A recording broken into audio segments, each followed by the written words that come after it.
Alright, this is our Master Maison 19-piece kitchen knife set. We had it for about 3 years.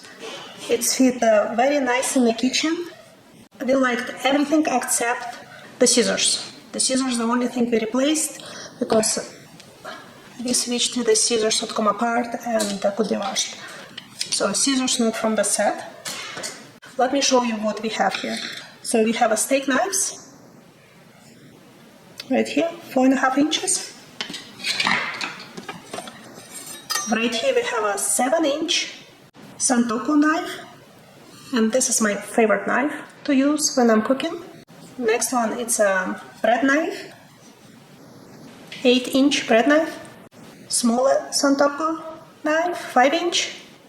I like to use this one for cutting fruits. And next up, paring knife, small one. Another one, utility knife. Carving knife, which is 8-inch blade. And chef's knife. I use a lot this one for cooking too.